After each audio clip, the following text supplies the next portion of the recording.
What if I told you that the simple handbag you carry today holds the secret to one of history's most shocking acts of oppression? That every purse, every pocket, every place we store our most precious belongings tells a story of power, control, and rebellion that spans centuries. What if everything you thought you knew about fashion was actually a carefully constructed system of control designed to limit half the population? The year is 1790. The French Revolution rages through the streets of Paris. Blood flows through cobblestones as the old world crumbles into ash and memory. But while guillotines fall and kingdoms burn in the fires of revolution, something far more subtle is happening to half the population. Something that would change how we carry our lives forever. Something that would determine who gets to move freely through the world and who remains forever. Burdened by the weight of their possessions, for centuries, both men and women carried their belongings the same way. Tied pouches hanging from leather belts. Hanging purses secured with strong leather straps. Small bags that connected them to their most essential items. These weren't just accessories, they were lifelines connecting people to survival. Your money, your tools, your identity. Your very survival depended on what you could carry and how securely you could carry it. Everyone was equal in how they carried their world. Rich or poor, male or female, everyone had the same relationship with their possessions. Everyone faced the same challenges of mobility and security. But then came the 17th century. With it, a revolution in men's fashion that would split society in two forever. Tailors began sewing pockets directly into men's clothing. Deep pockets that could swallow entire fortunes without a trace. Hidden pockets that concealed secrets and power from prying eyes.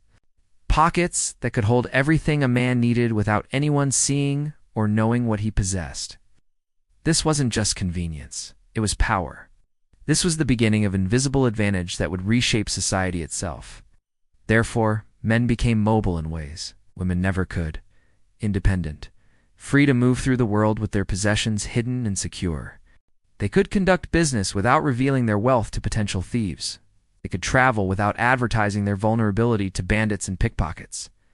They could live without announcing their status to every stranger on the street. Their hands could stay free for handshakes and gestures of authority. Their movements unrestricted by external burdens that might slow them down or mark them as targets. They became invisible carriers of their own fate, masters of their own mobility, architects of their own security. But women were told their new fashionable silhouettes couldn't accommodate such practical additions. The flowing gowns and tight bodices of feminine fashion simply would not allow. For pockets that might disrupt the perfect lines. Fashion had spoken with the authority of divine law.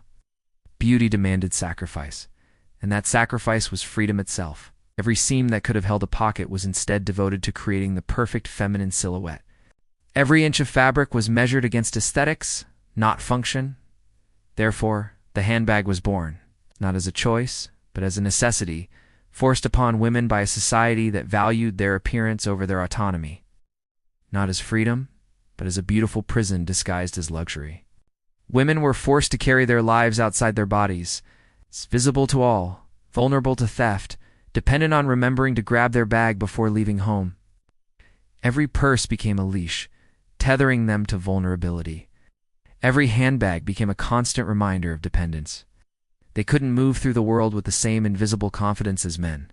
What started as a fashion choice became a symbol of dependence that would define gender roles for centuries.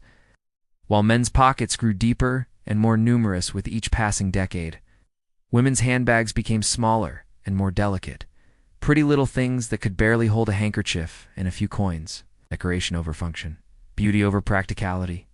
Form over freedom. The message was clear. Women's needs were secondary to women's appearance. Function was sacrificed on the altar of femininity. By the 1800s, the divide was complete and seemingly permanent. Men carried their world invisibly, seamlessly integrated into their very clothing. Women carried theirs as an external burden, always at risk of being dropped, stolen, or forgotten. The handbag had become both necessity and curse. A symbol of femininity that was also a symbol of limitation. A beautiful trap that looked like choice but was actually constraint. But this is only the beginning of the story. Because what happened next would spark a revolution that fashion magazines tried to bury. A rebellion that would challenge the very foundations of how society controlled women's freedom. The great pocket wars were about to begin. And the women who fought them would change everything we thought we knew about fashion, freedom, and power forever. The year is 1851. The Great Exhibition opens in London's Crystal Palace, showcasing the marvels of the industrial age to millions of awestruck visitors. Steam engines hiss and mechanical wonders click and whir in perfect precision. But hidden among the displays of progress and innovation is a small exhibition that would change women's lives forever. A collection of women's clothing with something revolutionary sewn into the seams. Something that fashion magazines would spend the next century trying to destroy. Something that threatened the very foundation of gender hierarchy. Pockets. Real, functional pockets in women's clothing. The suffragette movement is gaining momentum across Europe and America like wildfire spreading through dry grass. Women are demanding the right to vote, to own property, to exist as full human beings rather than decorative objects. They march through streets carrying signs and shouting slogans that shake the foundations of society. But their greatest battle isn't being fought in parliament buildings or on protest lines. It's being fought in the hidden corners of tailoring shops and fashion houses across the civilized world. Because the women fighting for equality have discovered something shocking. They've realized that their lack of pockets isn't just inconvenient. It's a deliberate act of control designed to keep them dependent and vulnerable. Therefore, the Great Pocket Wars begin. Not with armies or weapons, but with needles and thread and quiet acts of rebellion. Secret societies of seamstresses start sewing hidden pockets into women's clothing under cover of darkness. Underground networks of sympathetic tailors begin creating dresses with revolutionary features that could change everything. Pockets deep enough to hold money and independence. Pockets secure enough to hide documents and secrets. Pockets that could transform a woman from helpless ornament to independent agent with a single hidden seam. These women become warriors armed with fabric and determination. But the fashion industry fights back with ruthless determination and unlimited resources. Magazine editors publish article after article explaining why pockets ruin the feminine silhouette and make women unattractive to men. Fashion designers create increasingly restrictive clothing that makes pockets physically impossible to incorporate. Society leaders shame women who dare to request functional clothing over fashionable beauty. The message is clear and uncompromising. A woman who wants pockets is a woman who doesn't understand her place in society. She is ungrateful for the beauty and protection that men provide. The evidence of this war is everywhere if you know where to look. Archaeological digs across Europe uncover women's clothing from the 1600s and 1700s with enormous pockets, hidden beneath their skirts like secret chambers. Pockets so large they could hold entire meals, tools, even books and writing materials. These weren't decorative additions or feminine frippery. They were survival equipment. Women carried their entire lives in these hidden chambers, maintaining independence while appearing to conform to society's expectations. They were masters of deception, hiding their capability behind a facade of helplessness. Therefore, women learned to live double lives out of necessity and survival. Publicly, they carried tiny decorative purses that could barely hold a coin or handkerchief. Secretly, they wore hidden pockets filled with everything they needed to navigate a hostile world. They developed elaborate systems of concealment that would make spies envious. Secret compartments sewn into the boning of corsets. Hidden pouches attached to the inside of petticoats. Invisible pockets that allowed them to carry money, documents, tools, and weapons, while maintaining the illusion of helpless femininity that society demanded. But by the 1870s, the fashion industry's systematic campaign against pockets was succeeding beyond their wildest dreams. The bustle era brought clothing so structured and rigid that hidden pockets became nearly impossible to incorporate without detection. Women's clothing became a prison of wire frames, steel supports, and tight lacing that restricted every movement. The handbag industry exploded into a massive commercial enterprise, creating beautiful, expensive accessories that kept women dependent on external storage while enriching manufacturers. And society celebrated this regression as the height of sophistication and feminine refinement. The psychological impact was devastating and far-reaching. Women who had once moved through the world with confidence and independence now hesitated before leaving their homes.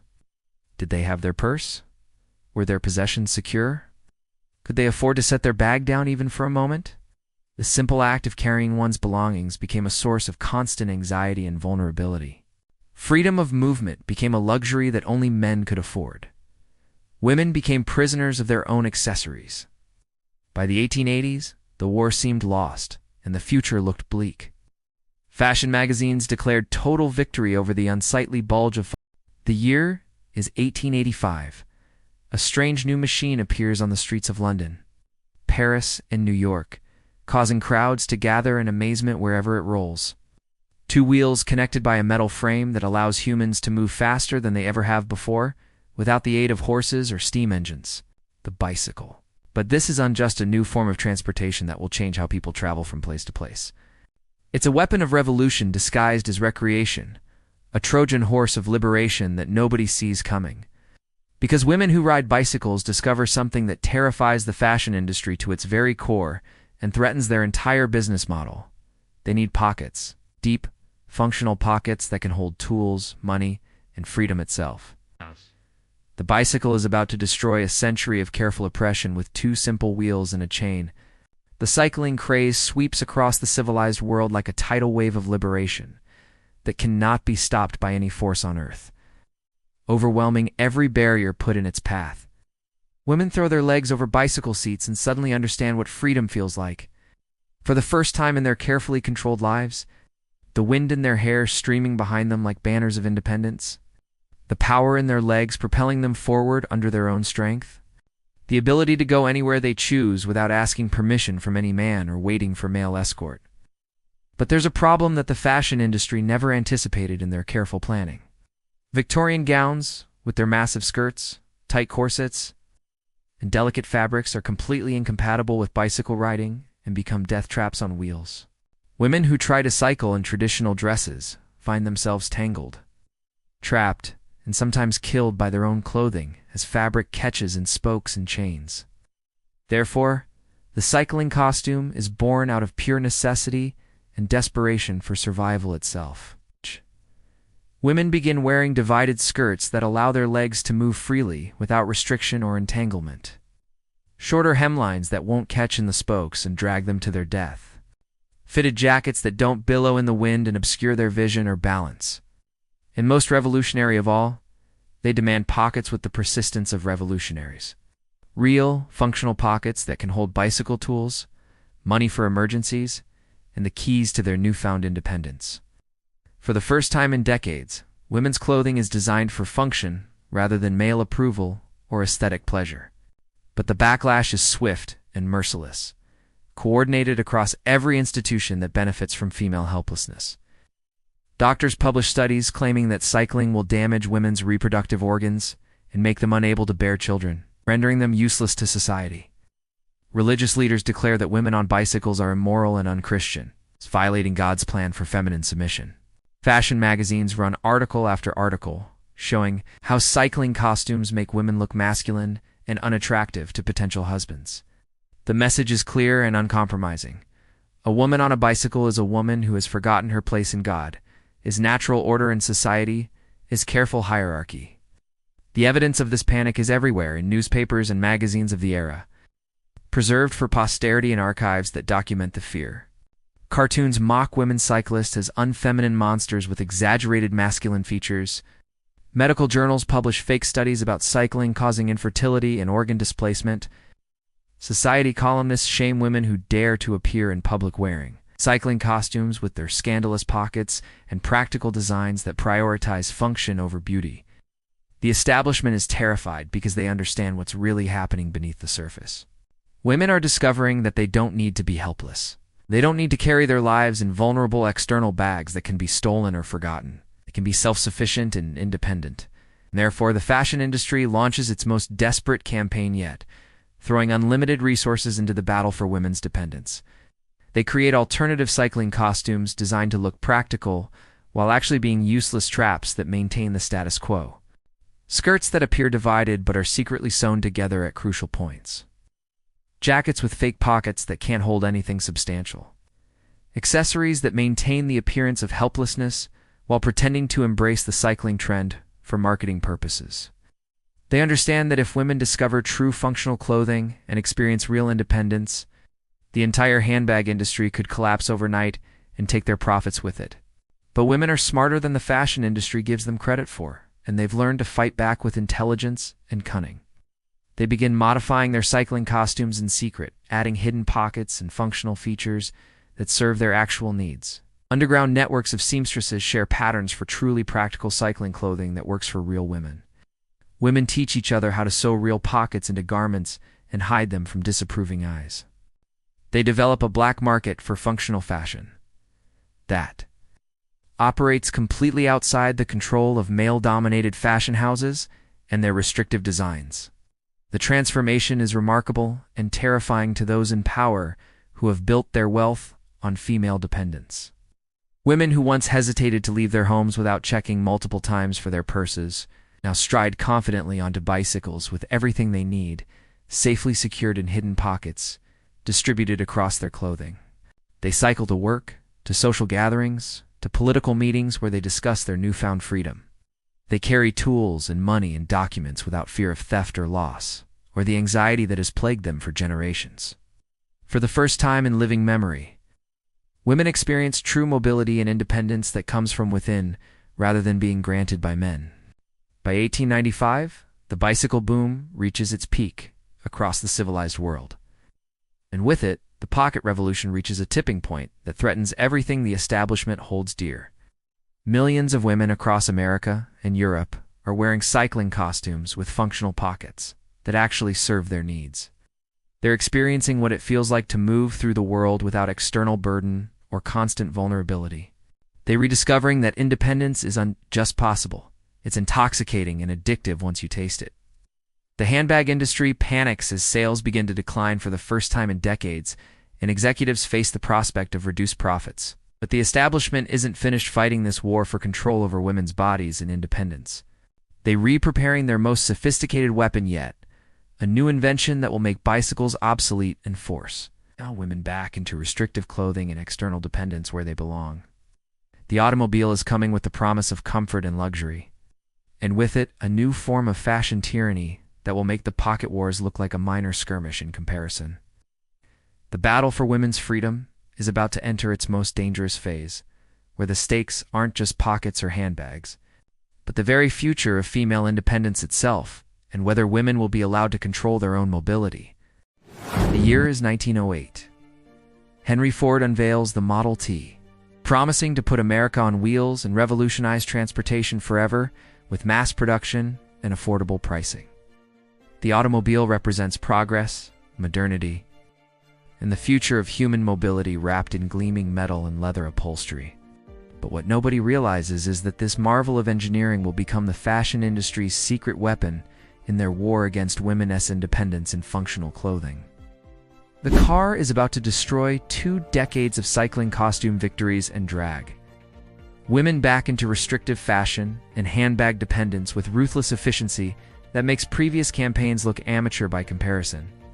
At first, the transition seems innocent enough and even progressive in its promise of liberation. Early automobiles are open-air machines that require practical clothing just like bicycles did before them. Women need goggles to protect their eyes from dust and debris flying at unprecedented speeds, long coats to shield their bodies from wind and weather during long journeys, big gloves, to maintain their grip on steering wheels while navigating rough roads and mechanical challenges. Most importantly, they need pockets to hold the tools and supplies necessary for the frequent breakdowns and repairs that plague early automotive technology. The cycling costume seems perfectly adapted for this new form of transportation that demands functionality over beauty. Therefore, women who embrace early automobiles continue wearing their hard-won functional clothing with pockets deep enough to hold everything they need for independence. They drive themselves to work, to social engagements, to political rallies, where they fight for voting rights and equal treatment under the law. They carry tire repair kits, emergency funds, maps, and personal documents in secure hidden compartments distributed throughout their practical garments. For a brief moment, it seems like the automobile will cement women's freedom and make functional fashion permanently acceptable in polite society. The handbag industry watches nervously as their sales continue to decline and women embrace self-sufficiency with growing confidence and determination. But the automotive industry has been studying the fashion wars carefully and learning from the mistakes of others who underestimated women's desire for independence. As cars become more reliable and roads improve dramatically, manufacturers begin marketing automobiles not as tools for independence, but as symbols of luxury, comfort, and feminine refinement that appeal to women's supposed desire for beauty over function. They introduce enclosed passenger compartments that protect occupants from wind and weather while eliminating the practical necessity for protective clothing and deep pockets. The message becomes clear. Sophisticated women do and need to be prepared for mechanical difficulties. Cars are now reliable enough to eliminate such concerns entirely. The psychological manipulation is sophisticated and targeted with surgical precision at women's insecurities and social anxieties. Automotive advertisements begin featuring elegantly dressed women in flowing gowns, stepping gracefully from expensive vehicles, their tiny purses dangling delicately from gloved wrists like jewelry. The implication is unmistakable. Truly refined women do unsoil their hands with mechanical concerns or burden themselves with practical preparations for potential problems.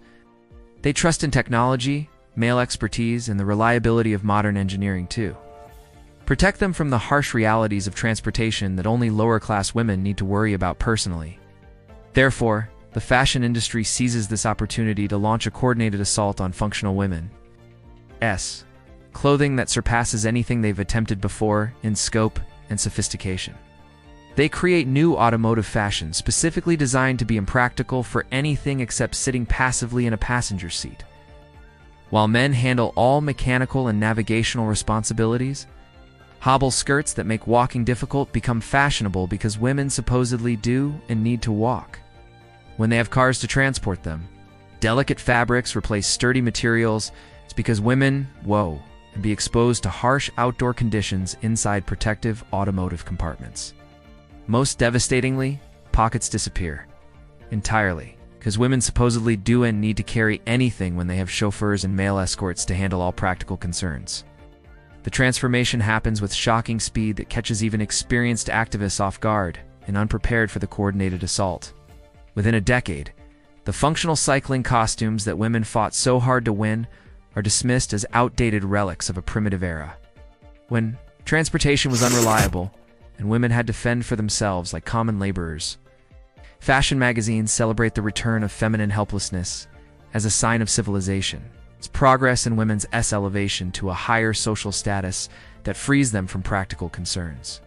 Department stores promote the latest automotive fashions alongside matching handbags that are presented as essential accessories for the modern woman who travels by automobile rather than bicycle.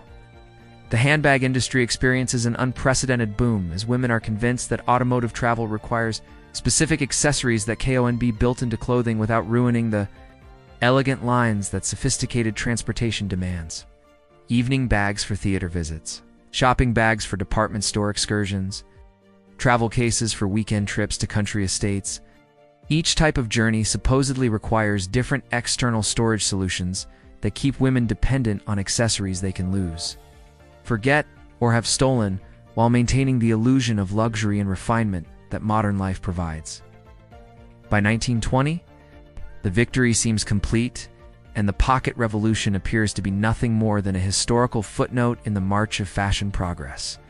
Women who once strode confidently across landscapes with everything they needed secured in hidden pockets now hesitate before entering automobiles, checking and double-checking their handbags for essential items while worrying about what they might have forgotten at home. The automobile has succeeded where decades of fashion campaigns failed. It has convinced women that independence is not only unnecessary, but actually undesirable.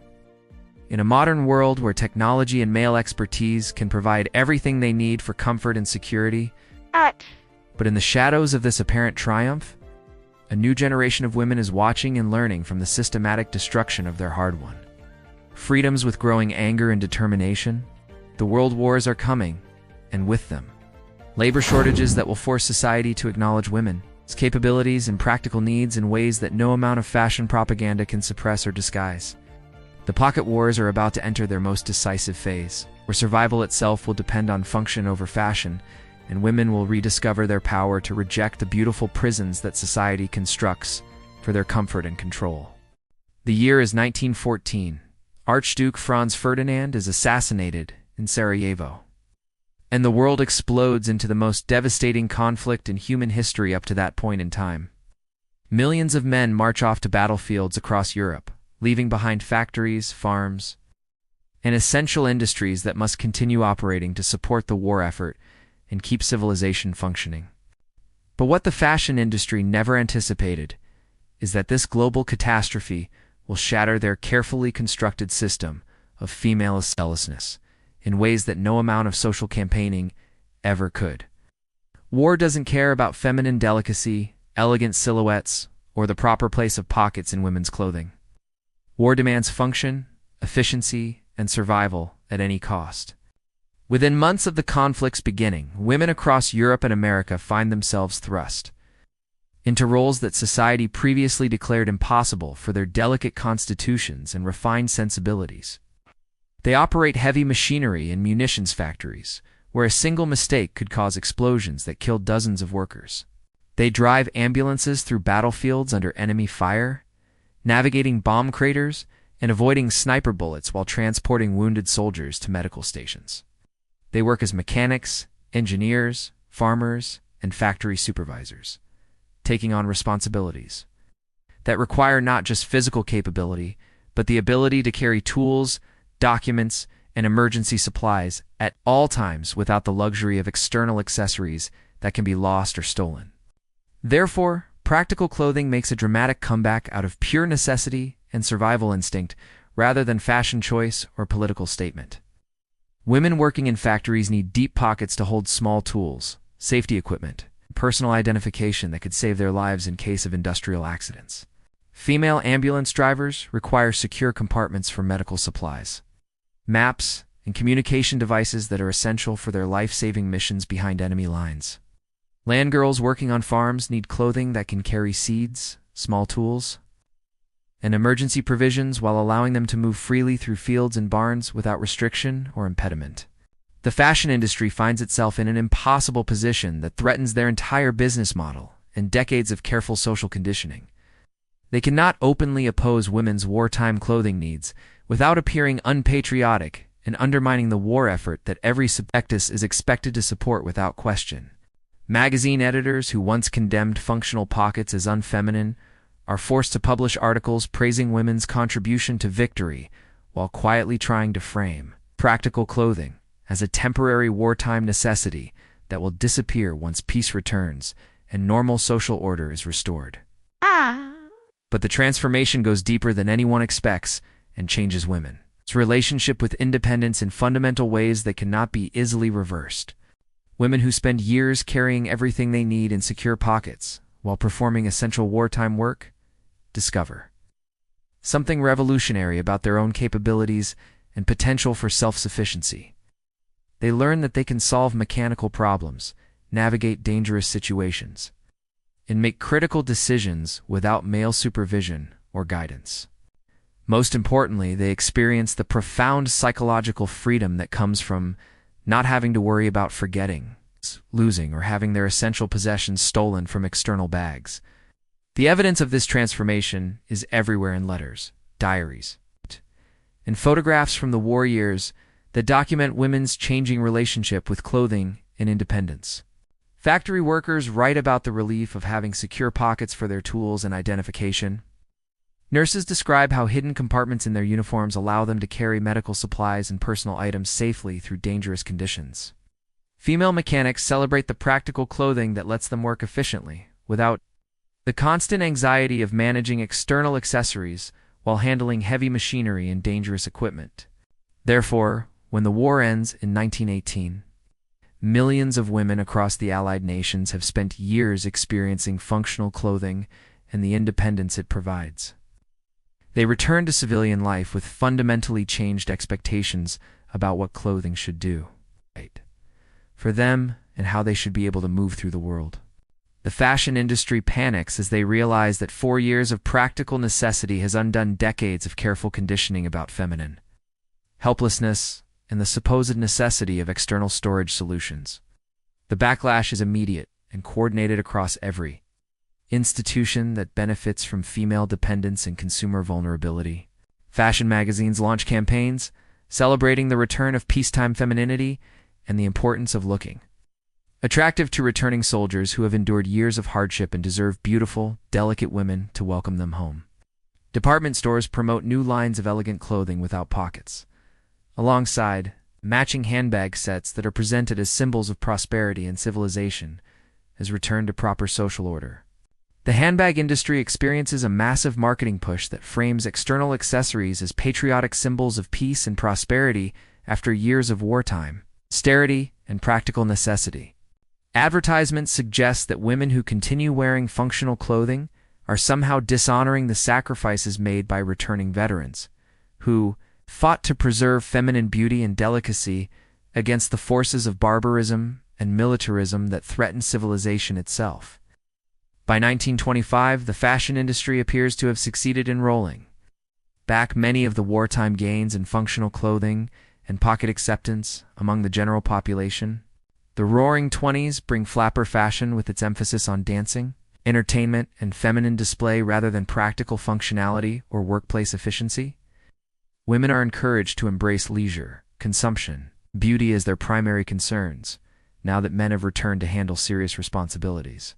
But beneath the surface celebration of peacetime femininity, something fundamental has changed that the fashion industry cannot fully suppress or control through marketing campaigns alone. Millions of women retain vivid memories of independence, capability, and the psychological freedom that comes from functional clothing and secure pockets. They may conform to social expectations in public, but they remember what it feels like to move through the world without external vulnerability. The seeds of future rebellion have been planted by wartime necessity, and they will germinate in ways that no one can predict or prevent when the next crisis forces society to choose between feminine aesthetics and practical survival once again. The year is 1929. The stock market crashes, wiping out fortunes overnight and plunging the world into the worst economic depression in modern history. Millions lose their jobs, their homes, their life savings in a matter of days, be it for the first time since the bicycle revolution. Economic necessity becomes more powerful than fashion tyranny in determining what women wear and how they carry their possessions. When survival is at stake, the luxury of helplessness becomes an unaffordable indulgence that threatens families with starvation and homelessness. The Great Depression is about to accidentally accomplish what decades of feminist activism could not, making functional clothing and pockets essential for women's survival rather than optional political statements. The economic collapse destroys the illusion of prosperity that allowed the fashion industry to convince women that dependence was desirable and helplessness was beautiful. Suddenly, women who lost their husbands' incomes in the crash must work multiple jobs to keep their families fed and housed in an economy where employment is scarce and competition is fierce. They cannot afford to lose tools, miss opportunities, or appear unreliable because they forgot essential items at home in their handbags. They need clothing that works as hard as they do, the pockets deep enough to carry everything required for economic survival in a hostile world that offers no safety net for failure. Therefore, practical fashion makes a quiet but dramatic comeback. It's driven by economic necessity rather than political ideology or feminist theory. Women working as seamstresses need pockets for their tools, measuring tapes and small scissors that are essential for earning piecework wages in the garment industry. Female farm workers require secure storage for seeds, small tools, and emergency supplies as families turn to subsistence agriculture to survive the economic collapse. Women taking in laundry, cleaning houses, and doing manual labor need clothing that allows them to carry cleaning supplies, keys, and payment without the risk of loss that could mean the difference between eating and starving. The fashion industry finds itself powerless to maintain their campaigns for impractical clothing, when their target audience can barely afford food, let alone expensive handbags and matching accessories that serve no functional purpose. Magazine circulation plummets as women cancel subscriptions they can no longer afford and focus their limited resources on necessities rather than fashion inspiration. Department stores that once promoted luxury handbags go bankrupt as their customer base disappears and practical clothing becomes the only merchandise that sells to women, who need every garment to serve multiple functions. But the most significant change happens in women's psychology and relationship with independence, as they discover their own capabilities under extreme pressure. Women who previously relied on husbands, fathers, or male relatives for financial security are forced to become self-sufficient in ways that previous generations of feminists could only dream about. They learn to negotiate wages, manage household budgets, repair clothing and equipment, and make critical decisions about family survival without male guidance or approval. Most importantly, they experience the profound confidence that comes from knowing they can handle whatever crisis life throws at them. The evidence of this transformation is preserved in oral histories, photographs, and personal accounts from women who lived through the Depression and discovered their own strength through necessity. Factory workers describe the satisfaction of having secure pockets for their tools and knowing they could handle any job required of them.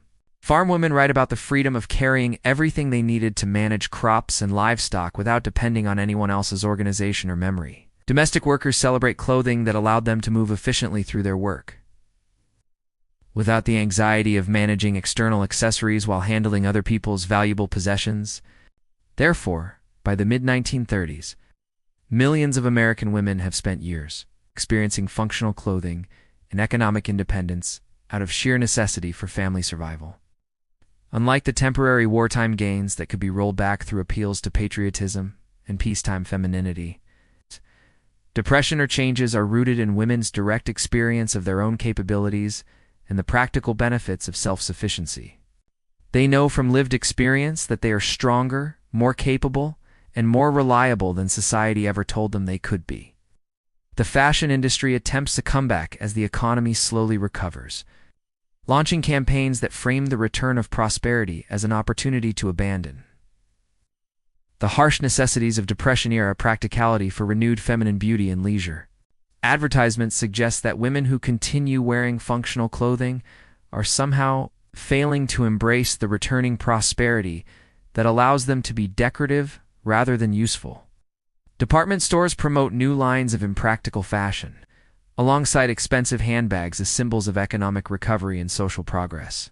The handbag industry experiences a temporary resurgence, as some women, who achieved economic stability, eagerly embraced the luxury accessories they were forced to abandon during the worst years of the Depression.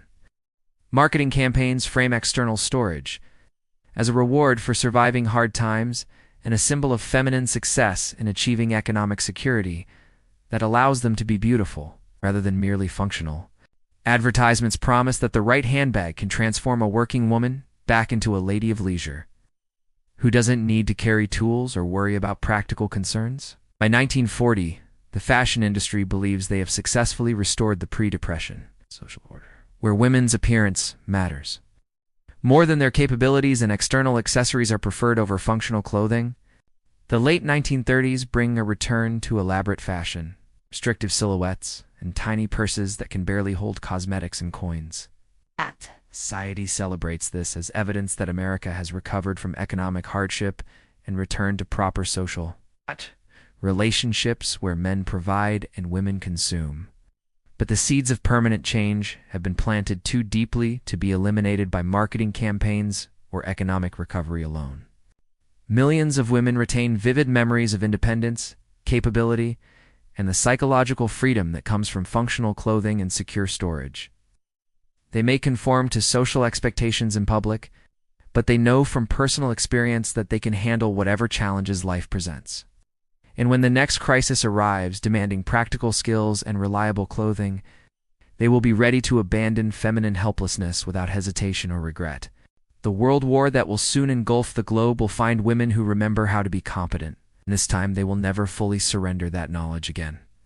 The year is 1941.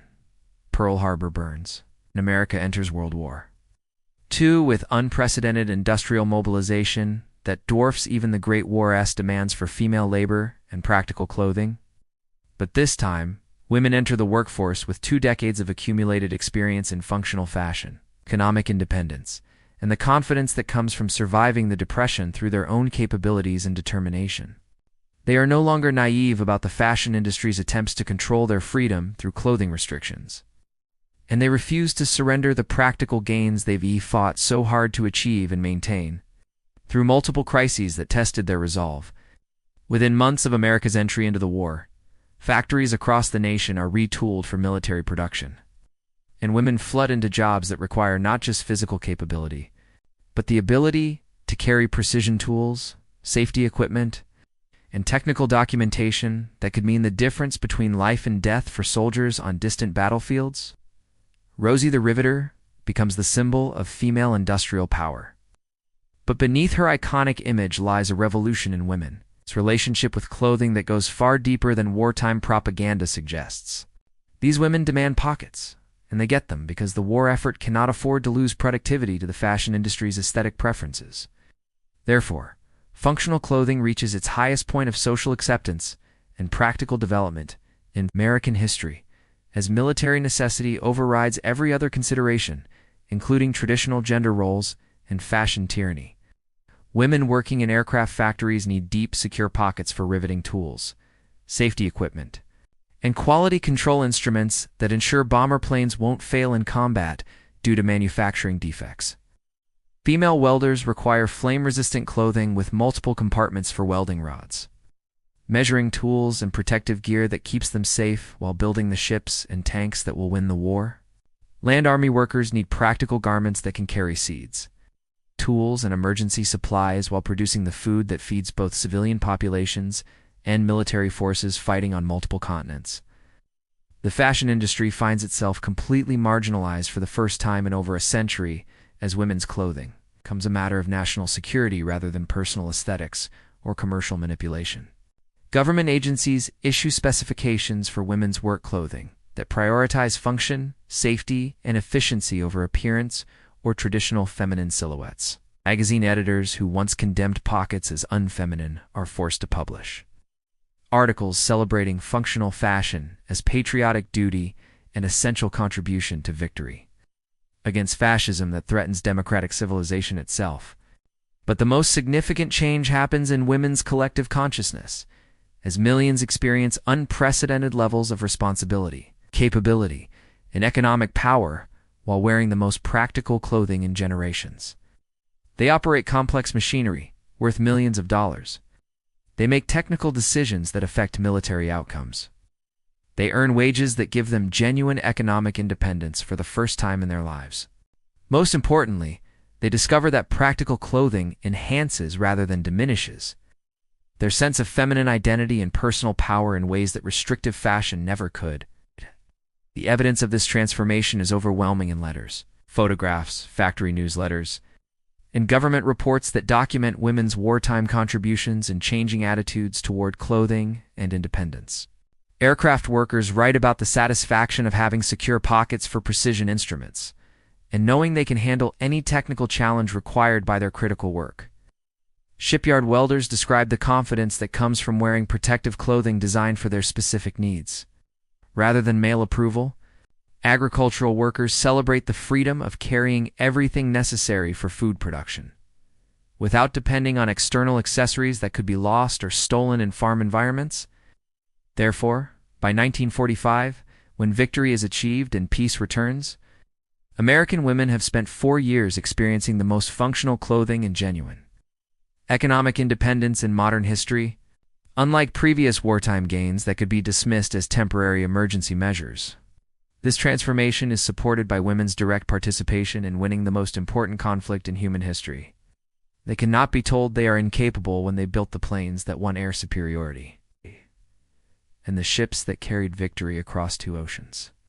The post-war backlash is immediate and more sophisticated than any previous campaign to restore feminine helplessness and handbag dependence. Among women who have tasted real freedom and economic power, the fashion industry launches an unprecedented marketing assault that frames functional clothing as an unfeminine reminder of wartime hardship that should be abandoned in favor of new-look elegance that celebrates peace and prosperity.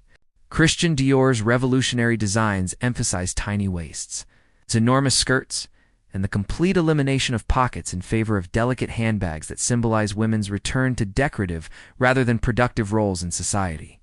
The handbag industry experiences its greatest boom in history as manufacturers create elaborate marketing campaigns that frame external accessories as symbols of feminine success in achieving the suburban prosperity that rewards women for abandoning wartime independence. Advertisements promise that the right handbag can transform a factory worker back into a housewife whose greatest concern is choosing matching accessories for social occasions rather than carrying tools for productive work. Department stores promote handbag wardrobes that require different bags for different activities, ensuring constant consumption and perpetual dependence on external storage solutions. By 1955, the fashion industry appears to have achieved its greatest victory in the century-long war against women, as functional clothing and pocket independence. The suburban housewife becomes the cultural ideal, carrying tiny purses that hold only cosmetics and credit cards, while depending on husbands for transportation, financial decisions, and connection to the productive economy. Magazine articles celebrate women's voluntary surrender of wartime capabilities as evidence of successful adjustment to peacetime femininity and proper social order. But beneath the surface celebration of domestic bliss and fashion consumption, something fundamental has changed that no amount of marketing can completely suppress or eliminate. From women's collective memory, millions of women remember what it felt like to build airplanes, operate heavy machinery, carry everything they needed in secure pockets, while making decisions that affected the fate of nations. They may conform to social expectations in public, but they retain the knowledge that they are capable of far more than society allows them to demonstrate. And when the next wave of social change arrives in the form of feminism, civil rights, and cultural revolution, they will be ready to reclaim their practical power with a confidence born from proven capability. The final battle for pocket equality is about to begin, and this time, women will not be satisfied with temporary wartime concessions. The year is 1963. Betty Friedan publishes The Feminine Mystique. And across America, suburban housewives begin questioning why they feel trapped in lives of domestic perfection that society promised would fulfill them completely. But the revolution that's coming won't just challenge women's roles in society. It will expose the century-long conspiracy that used clothing and accessories to control female independence, revealing how the simple absence of pockets became one of history's most successful tools of oppression disguised as fashion choice. Within months of the book's publication, consciousness-raising groups form in living rooms across America where women share stories of frustration, limitation, and dreams deferred by social expectations that seemed natural but were actually carefully constructed. As they talk, they begin noticing things they never questioned before. Why do their husbands have deep pockets while their dresses have none? Why must they carry vulnerable handbags that can be lost, stolen, or forgotten? Why does independence require external accessories that keep them perpetually dependent on things they don't control? The questions spread like wildfire through networks of women who suddenly see their own oppression in the clothes they wear every single day.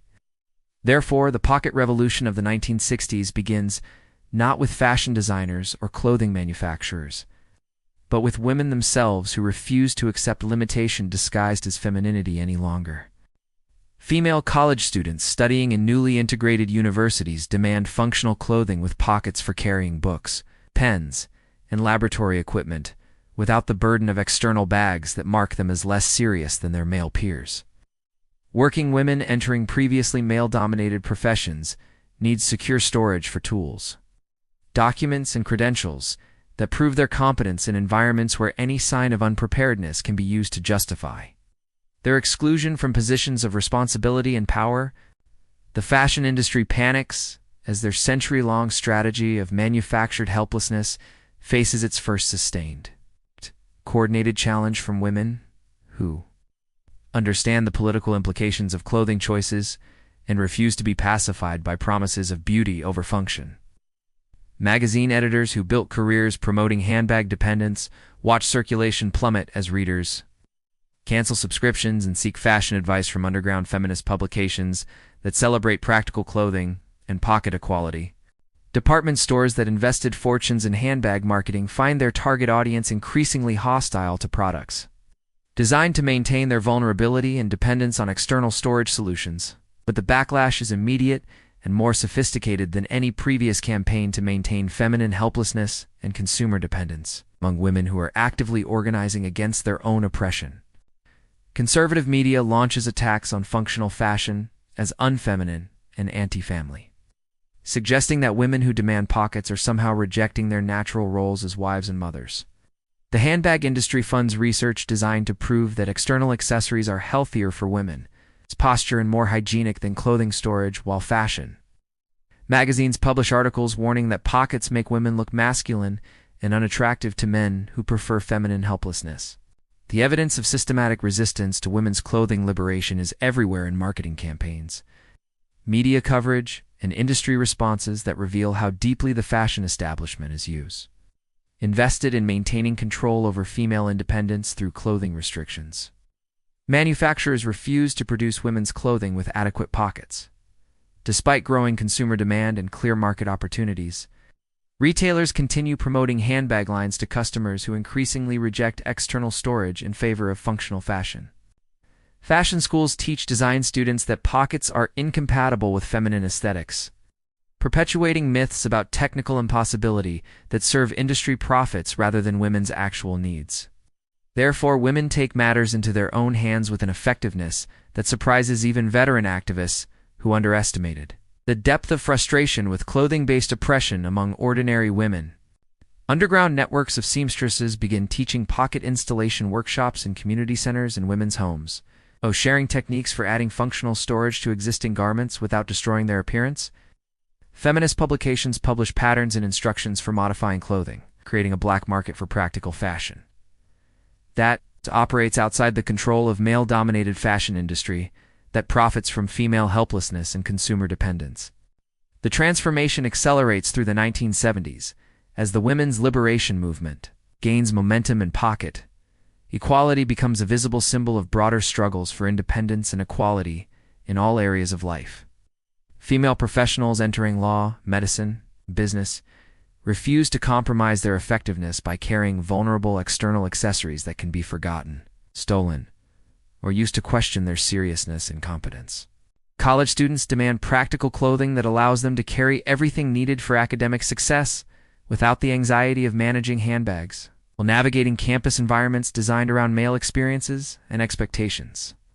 By 1980, the fashion industry recognizes that they can no longer ignore or suppress women's demand for functional clothing and begins incorporating pockets into women's garments, while trying to maintain control over the pace and extent of change. Designer jeans with functional pockets become acceptable as casual wear, though professional clothing continues to emphasize external accessories over integrated storage solutions.